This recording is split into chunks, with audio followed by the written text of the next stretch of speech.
Alhamdulillah wa syukru ala ni'amillah para sahabat sekalian. Ini adalah kesempatan dari Allah Ta'ala masih tetap diberikan kepada kita. Alhamdulillah kita syukuri masih diberikan waktu oleh Allah untuk masuk ke dalam Khalaqal Dzikir atau Kangjeng Nabi menyebutnya Raudhah min Riyadil Jannah. Alhamdulillah kesempatan yang paling utama adalah ampunan. Jadi tetap kita harus berhati-hati masalah kesucian, masalah ampunan dari Allah Subhanahu wa Ta'ala adalah sesuatu yang harus menjadikan daya jerit di dalam hati kita, karena selama kita hidup tidak lepas dari berbagai macam kesalahan-kesalahan. Selama kita masih bernyawa dan menginjak bumi ini, menghirup udara alam semesta ini. Makanya ampunan itu kita mintakan, dan kebetulan di dalam Al-Islam itu salah satu rukunnya adalah yang baru saja kita lakukan dan Allah memberikannya kemampuan kepada kita, sekalipun mungkin hanya zahiran karena kita manusia dalam keadaan kelemahan yang amat sangat. Paling tidak terasakanlah di dalam al-saum itu yaitu lapar, ada dahaga. Jadi sebelum memasuki bulan Ramadan sebulan lalu, bulan lebih, maka saya berikan gambaran bahwa rukun yang keempat ini di dalam rukun Islam adalah kesempatan-kesempatan agar manusia bersuci. Bersuci dengan salah satu penolakan atau melamat di dalam kebiasaan kehidupan yang Allah berikan, kenyamanan hidup di atas dunia ini, tetapi manusia menjadi gelap hatinya, menjadi tiada bersyukur.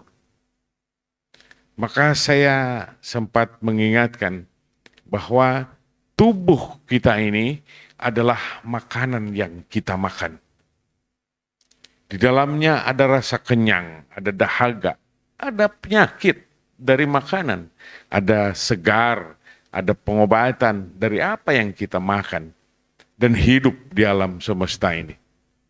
Maka karena begitu sangat kompleks di dalamnya dan kita hidup sekarang masih hidup di alam semesta ini, adakah kita bersyukur? Salah satu tolok ukur di dalam dada kita agar manusia mengerti di dalam bersyukur adalah di dalam al-saum ini yang diklaim oleh Allah Subhanahu wa Ta'ala. Seperti sebulan lalu saya terangkan, al-saum li wa ana azibihi. Kata Allah Ta'ala, saum itu adalah kepunyaanku, maka pahalanya tiada terhingga. Mengapa seperti itu? Agar manusia tahu diri hidup di alam semesta ini. Adab menjadi buruk itu karena makanan yang kita makan. Adab menjadi buruk itu adalah efek-efek daripada keinginan. Termasuk banyaknya keinginan, harapan, khayalan, rontaan-rontaan yang ada di dalam dada karena makanan yang kita makan juga. Itu jarang disadari. Maka saat saum ini kita laksanakan, maka ini disebut mujahadah. Salah satu mujahadah di dalam rukun Islam sesungguhnya ini mujahadah semuanya. Asyhadu an la ilaha illallah wa asyhadu anna Muhammadur Rasulullah. Aku bersaksi tiada Tuhan selain Allah. Ini bukan mudah. Bukan mudah. Dan wa ashadu anna Muhammadur Rasulullah bukan sebuah perkataan biasa. Karena apabila ada orang kafir sebanyak apapun dosanya dia, mengucapkan dua kalimat ini, dia menjadi suci. Dia menjadi manusia yang baru, bagai baru dilahirkan. Maka beruntunglah para mu'alaf. Sangat beruntung. Allah berikan hidayah, bersyahadat, semua dosa-dosanya dibersihkan. Berbeda dengan kita yang setiap hari berbuat dosa. Lupa kepada Allah Ta'ala. Kita pernah mengaji tentang wa aqimus shalah lizikri, dan dirikan olehmu salat untuk mengingat aku. Karena manusia kebanyakan lupa semuanya. Tahukah sahabat sekalian, lupanya kita kepada Allah Subhanahu wa Ta'ala karena seluruhnya tertutup oleh kebutuhan diri. Dan kebutuhan diri itu menjadi banyak, angan-angan, keinginan, hayalan-hayalan, kegagahan, kebanggaan, pangkat-pangkat di alam semesta ini. Karena salah satu di dalam rukun Islam ini juga tidak tertetapi. Apa gerangan al-saum ini? Karena makanan yang banyak kita makan. Para sahabat yang saya muliakan, tidak ada ahli ibadah yang makannya seperti manusia rakus. Tidak ada. Tidak ada. Mengapa seperti itu? Karena kesadaran atau kadar tingkat kesadaran dirinya, para ulama, apalagi para aulia illah, sangat mengerti. Dari makanan itulah segalanya bergerak. Karena merasa sehat dan merasa gagah itulah keinginan semuanya menjadi bangkit. Sedangkan an-nafs saja sudah dipuasakan, sudah dimusuhi, sudah bermujahadah sesekali, bukan sesekali mungkin, malahan menurut kadarnya. Dia menggeliat, ada amarah di dalamnya. Karena nafsul imarah berupa kejahatan-kejahatan yang ada di dalam dada kita. Yang akan mengotori isi alam semesta ini karena kita tinggal di alam musyahadah ini. Itu mengejawantah melalui badaniah kita. Apa gerangan? Berupa manusia yang bergerak mengejawantah di alam semesta ini dengan akhlak dan adab yang buruk. Mengapa gerangan begitu? Salah satu penyokongnya adalah makanan. Tadi kita dengarkan dari kitab Ihya Ulumuddin, Imam Al-Ghazali berbicara beliau. Semoga Allah merahmati beliau. Menerangkan seluk-beluk tentang puasa ini. Hadis-hadis tadi kita sempat mendengarkan. Betapa urusan makanan itu adalah merusak nada jiwa manusia. Dan betapa kemuliaan-kemuliaan akan diraih oleh orang-orang yang lapar. Karena saat itu nada jiwa kita mengembara. Syafar dia. Maka para sufi banyak yang melakukan syafar. Perjalanan.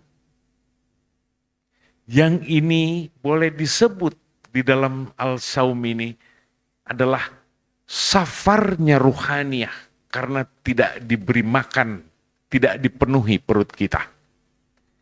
Lalu hati mengembara karena dia harus banyak menahan sesuatu. Satu lagi adalah safar berupa zahiran. Kita melakukan sebuah perjalanan. Di perjalanan itu ada haus dan dahaga juga. Dari keburukan-keburukan akhlaknya, orang yang melakukan safar, maka di dalam setiap langkahnya, termasuk di dalam al-saum, langkah-langkah ruhaniyah itu harus dibarengi dengan zikrullah. Bila tidak dibarengi dengan zikrullah, saum tadi sama dengan lapar dan dahaga biasa saja. Maka saum tadi harus memakai niat. Niat aku puasa di bulan Ramadan lillahi ta'ala. Niat itu. Disinilah perjalanan ruhaniyah. Jiwa kita melakukan syafar. Termasuk safar zahiran tadi. Melakukan perjalanan biasanya para sufi. Tidak tahu ada di sebelah mana. Makanan ada. Para sufi banyak melakukan safar tidak membawa bekal. Karena apabila membawa bekal, mudah apapun yang kita lakukan. Apa gerangan kalau membawa bekal? Yang diutamakan di dalam hati adalah makanan. Makanan inilah yang ada di permukaan hati manusia. Barang siapa berkurang saja sedikit, lapar terasa.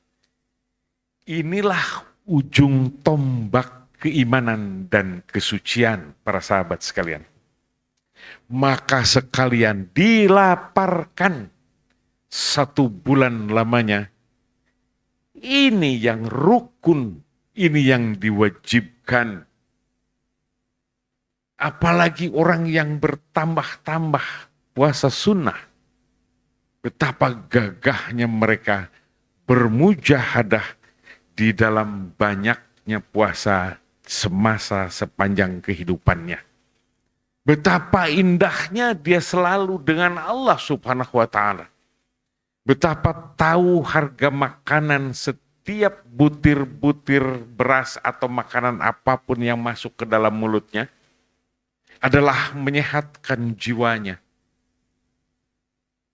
Dan terlalu banyak butir-butir yang masuk ke dalam mulut kita, apalagi manusia yang rakus, yang makannya banyak, tertutup rasa syukurnya. Syukur adalah sebuah keingat kita kepada Allah Subhanahu wa ta'ala. Rasa kegembiraan yang tiada tergantikan yang Allah berikan kepada kita. Apabila teringat itu sebuah keadaan itu dan harus kita syukuri, maka manusia itu akan beribadat bertambah kental. Karena Allah telah membiayainya di dalam kehidupan ini. Di dalam al-saum, bukan hanya makanan yang memenuhi perut, tetapi berbagai macam rasa yang kita rasakan, yang menggembirakan, yang terlihat menyenangkan, yang terdengar menggembirakan, yang kita lihat kurang nyaman, yang terdengar tidak baik. Seluruhnya dipakai untuk menuju kepada Allah Subhanahu wa ta'ala. Karena di dalamnya ada kesabaran. Orang ahli sabar itu ada di sebelah Allah Subhanahu wa ta'ala. Orang ahli bersyukur itu akan dimuliakan. Maka safar berupa safar ruhaniyah di dalam al-saum dan safar di dalam perjalanan seperti biasa, Allah akan mengangkat darajat itu di dunia dan di akhirat. Kita sudah terlalu banyak mendengar hadis-hadis, termasuk yang dibacakan oleh Syekh Jordani Salam tadi. Aturan-aturan, tata cara, bahkan dijadikan rukun itu di dalam al-Islam, agar kita diangkat darajat oleh Allah Subhanahu wa Ta'ala. Barang siapa menjalaninya, barang siapa terus di dalam al-saum itu, dia waspada akan gerak-gerik menjaga jawarih kita. Di samping jawarih yang kita jaga, dorongan-dorongan syahwat dari dalam dada menggelora, maka di stop dari urusan makanan yang memenuhi perut. Jadi sekali lagi para sahabat sekalian, tiada ahli ibadah yang makannya banyak. Pasti akan terlihat makannya dia tidak akan banyak. Para sahabat sekalian, semoga pengajian yang sependek ini, sesederhana ini, di malam hari ini, Allah masih berikan saat ini kesempatan untuk berzikir di halaqah zikir kita ini. Alhamdulillah, Alhamdulillah, semoga kita tidak pernah putus bersyukur kepada Allah Ta'ala. Dan Allah mensucikan kita selama kita puasa kemarin, sekalipun ada di dalam segala macam kelemahan-kelemahan yang kita miliki. Amin. Ya Allah, Ya Rabbal Alamin. Sallallahu alaihi Muhammad.